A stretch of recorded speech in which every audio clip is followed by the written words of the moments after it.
بسم اللہ الرحمن الرحیم۔ حدیث مبارکہ میں آیا ہے کہ ایک مرتبہ حضرت جبرائیل علیہ السلام آقا کریم صلی اللہ علیہ وسلم کے خدمت میں حاضر ہوئے۔ اللہ کے محبوب صلی اللہ علیہ وسلم نے محسوس کیا کہ جبرائیل کچھ غم زدہ ہیں۔ اللہ کے رسول نے پوچھا کہ اے جبرائیل، کیا معاملہ ہے کہ میں آج آپ کو غم زدہ دیکھ رہا ہوں؟ حضرت جبرائیل نے عرض کیا، اے اللہ کے محبوب، میں اللہ کے حکم سے آج جہنم کا نظارہ کر کے آیا ہوں۔ جہنم کو دیکھنے کی وجہ سے میرے اوپر غم کے اثرات ہیں۔ آقا علیہ السلام نے پوچھا کہ جبرائیل، بتاؤ جہنم کے کیا حالات ہیں؟ عرض کیا، اے اللہ کے محبوب، جہنم کے اندر 7 درجے ہوں گے، ان میں سے جو سب سے نیچے درجہ ہوگا ان کے اندر اللہ رب العزت منافقین کو رکھیں گے، جیسا کہ اللہ رب العزت نے قرآن مجید میں بھی فرمایا، ان المنافقین فی الدرک الاسفل من النار۔ حضرت جبرائیل عرض کرنے لگے، اے اللہ کے محبوب، 6 درجے میں اللہ رب العزت مشرک لوگوں کو ڈالیں گے، اس سے اوپر 5ویں درجے میں اللہ رب العزت آتش پرست لوگوں کو ڈالیں گے جو آگ کی پوجا کرتے ہیں۔ اس کے اوپر 3 درجے میں اللہ رب العزت یہودیین کو ڈالیں گے، 2 درجے میں اللہ رب العزت عیسائیوں کو ڈالیں گے۔ یہ کہہ کر حضرت جبرائیل خاموش ہو گئے۔ اللہ کے محبوب نے پوچھا، حضرت جبرائیل، آپ کیوں خاموش ہو گئے ہو؟ بتاؤ کہ پہلے درجے میں کون ہوں گے؟ آپ نے بقیہ درجات کا تو بتا دیا، لیکن اب آخر میں آپ کیوں خاموش ہو گئے ہیں؟ بتاؤ آخری والے درجے میں کون ہوں گے؟ حضرت جبرائیل نے عرض کیا، اے اللہ کے محبوب، سب سے اوپر والے یعنی پہلے درجے میں اللہ تعالی آپ کی امت کے گناہ گار لوگوں کو ڈالیں گے۔ جب آقا علیہ السلام نے یہ سنا کہ میری امت کے گناہ گاروں کو بھی جہنم میں ڈالا جائے گا تو آقا کریم صلی اللہ علیہ وسلم بہت غمگین ہو گئے۔ اللہ رب العزت کے حضور دعائیں مانگنا شروع کر دی۔ 3 دن ایسے گزرے کہ اللہ کے محبوب صلی اللہ علیہ وسلم مسجد میں نماز پڑھنے کے لیے تشریف لاتے، نماز پڑھ کر حجرے میں تشریف لے جاتے اور حجرہ بند کر کے حجرے کے اندر پروردگار عالم کے سامنے آہوزاری میں مشغول ہو جاتے۔ صحابہ کرام حیران ہو جاتے کہ نبی علیہ السلام پر کیا خاص کیفیت ہے کہ آقا علیہ السلام کسی صحابی سے بات بھی نہیں کرتے اور نماز پڑھنے کے بعد حجرے کی تنہائی کو اختیار فرما لیتے ہیں اور گھر میں بھی تشریف نہیں لے جا رہے۔ آخر آقا علیہ السلام کے ساتھ یہ کون سا معاملہ ہے اور آقا علیہ السلام کی یہ خاص کیفیت کس وجہ سے ہے؟ جب 2 دن اسی حالت میں گزرے، تیسرا دن ہوا تو سیدنا ابو بکر صدیق سے برداشت نہ ہوا۔ وہ ابو بکر صدیق آقا کریم صلی اللہ علیہ وسلم کے حجر مبارک کے دروازے پر تشریف لائے اور دستک دی، عرض کیا، السلام علیکم لبیک یا رسول اللہ، یعنی اللہ کے محبوب میں حاضر ہوں، لیکن اندر سے کوئی جواب نہ ملا۔ تو حضرت ابو بکر صدیق واپس چلے گئے اور انہوں نے روتے ہوئے حضرت عمر بن خطاب رضی اللہ عنہ سے کہا کہ اے عمر، نبی علیہ السلام اس وقت میرے سوال کا جواب نہیں دے رہے، لہذا آپ جائیں، ممکن ہے آپ کو سلام کا جواب مل جائے۔ بہرحال حضرت عمر رضی اللہ عنہ حجرہ مبارک کے دروازے پر آئے۔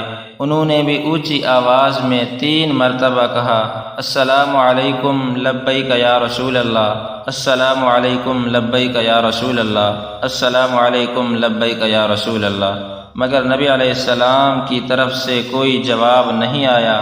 تو حضرت عمر رضی اللہ عنہ سمجھ گئے کہ ابھی دروازہ کھلنے کی اجازت نہیں، وہ بھی واپس تشریف لے گئے۔ واپسی پر حضرت عمر کی ملاقات حضرت سلمان فارسی رضی اللہ عنہ سے ہوئی۔ حضرت عمر بن خطاب رضی اللہ عنہ نے حضرت سلمان سے عرض کیا، اے سلمان، آپ کے بارے میں تو آقا علیہ السلام نے ارشاد فرمایا تھا، سلمان منا اہل البیت، سلمان تو میرے اہل بیت میں ہے، اس لیے اے حضرت سلمان آپ جائیں، ہو سکتا ہے آپ کی وجہ سے اللہ تعالی دروازہ کھلنے کا کوئی سبب بنا دے۔ بہرحال حضرت سلمان رضی اللہ عنہ نے آ کر بھی سلام کیا، لیکن آقا کریم صلی اللہ علیہ وسلم کی طرف سے کوئی جواب نہ ملا۔ اس کے بعد حضرت علی سے عرض کیا گیا کہ اے علی، آپ جائیں، شاید ہو سکتا ہے آپ کی وجہ سے دروازہ کھل جائے۔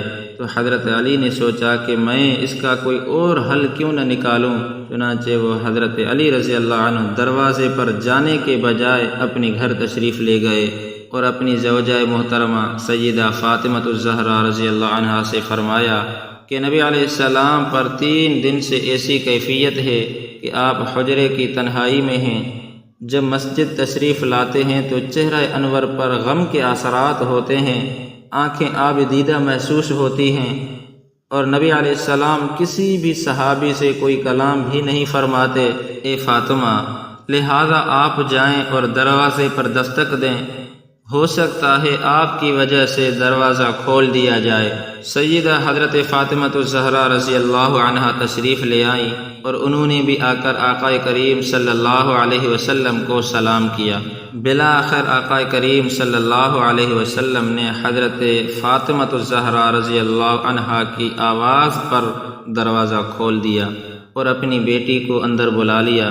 سیدہ فاطمہ الزہرا رضی اللہ عنہا پوچھنے لگی، اے اللہ کے محبوب، آپ پر یہ کیا کیفیت ہے کہ 3 دن سے آپ مجلس میں بھی تشریف فرما نہیں ہوتے، حجرے کی تنہائی کو اختیار کیا ہوا ہے اور چہرے انور پر بھی غم کے اثرات ہیں؟ تو اس وقت آقا کریم صلی اللہ علیہ وسلم نے اپنی پیاری بیٹی کو پوری بات بتائی کہ مجھے جبرائیل علیہ السلام نے آ کر بتایا ہے کہ میری امت کے کچھ گنہگار لوگ جہنم میں جائیں گے۔ اے فاطمہ، مجھے اپنی امت کے ان گنہگاروں کا غم ہے اور میں اپنے اللہ رب العزت سے یہی فریاد کر رہا ہوں کہ اے اللہ، ان کو جہنم کی آگ سے بری فرما دیجئے۔ یہ کہہ کر آقا کریم صلی اللہ علیہ وسلم نے پھر لمبا سجدہ فرمایا، حتیٰ کہ سجدے کے اندر بھی روتے رہے۔ بالآخر اللہ رب العزت کی طرف سے وحی آ گیا اور یہ وعدہ فرمایا گیا کہ اے محبوب، وَلَسَوْفَ يُعْطِيكَ رَبُّكَ فَتَرْضَىٰ، اللہ تعالیٰ آپ کو اتنا تو عطا کرے گا کہ آپ راضی ہو جائیں گے۔ جب آقا علیہ السلام نے ارشاد فرمایا کہ اللہ تعالیٰ نے اب مجھ سے یہ وعدہ کر لیا ہے، لہذا وہ قیامت کے دن مجھے ضرور راضی کرے گا، اور میں اس وقت تک راضی نہیں ہوں گا جب تک میرا آخری امتی بھی جنت میں نہیں چلا جائے گا۔ اس کے بعد آقا کریم صلی اللہ علیہ وسلم حجر مبارک سے باہر تشریف لے آئے۔ میرے دوستو، دیکھو تو صحیح آقا کریم صلی اللہ علیہ وسلم کو اپنی امت کی کتنی فکر تھی کہ اللہ کے رسول صلی اللہ علیہ وسلم ہمیشہ غم زدہ رہتے تھے۔ دعا ہے کہ اللہ رب العزت ہم سب کو حضور کریم صلی اللہ علیہ وسلم کی صحیح سے اطاعت کی توفیق عطا فرمائے۔